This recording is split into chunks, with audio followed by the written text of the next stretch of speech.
Hello friends, I am Dr. Anjum Rashid. This video is about the diagnosis of cerebral palsy.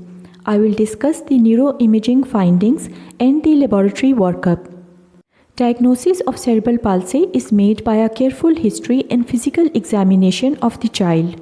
It is important to rule out any progressive disorders such as neurodegenerative brain disorders, brain or spinal cord tumors, muscular dystrophies, inherited metabolic or genetic disorders, congenital infections such as TORCH. Neuroimaging can help to evaluate brain damage and to identify persons who are at risk for cerebral palsy. Cranial ultrasound can be done in early neonatal period to delineate clear-cut structural abnormalities, and it shows evidence of hemorrhage or hypoxic ischemic injury to periventricular white matter resulting in periventricular leukomalacia. Now, this periventricular leukomalacia initially appears as an echo-dense area that converts to an echo-lucent area when the patient is approximately 2 weeks of age, and this is strongly associated with cerebral palsy. CT scan of the brain can help to identify congenital malformations, intracranial hemorrhage, periventricular leukomalacia, or early craniosynostosis.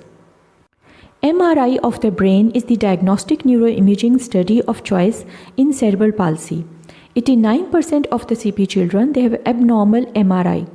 In spastic hemiplegia, there is focal cerebral infarct, hemibrain atrophy, dilated ventricle, post-hemorrhagic porencephaly, or asymmetric periventricular leukomalacia. Now, in spastic diplegia, MRI may show periventricular leukomalacia, periventricular cyst or scars in white matter, or enlargement of the ventricle. In spastic quadriplegia, MRI findings include severe periventricular leukomalacia, multicystic cortical encephalomalacia, or cortical malformations. Now, MRI findings in extrapyramidal dyskinetic or ethetoid cerebral palsy. There are symmetric scars in putamen and thalamus in the case of asphyxia, scars in globus pallidus and hippocampus in the case of kernicterus. In case of mitochondrial disorders, there may be scars in globus pallidus, caudate nucleus, putamen and brainstem. In DOPA-responsive dystonia, there may be no lesion in MRI findings.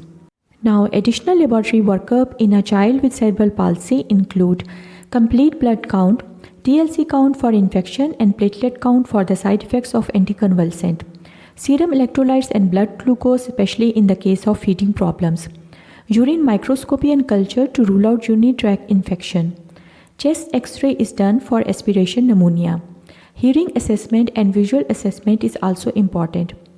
Electroencephalogram EEG is done to diagnose the type of epilepsy in a CP child. Other helpful laboratory tests which can rule out differentials include thyroid function test. Abnormal thyroid function may cause abnormalities in muscle tone or deep tendon reflexes or movement disorder. Serum lactate and pyruvate levels may indicate an abnormality of energy metabolism, for example, mitochondrial cytopathy.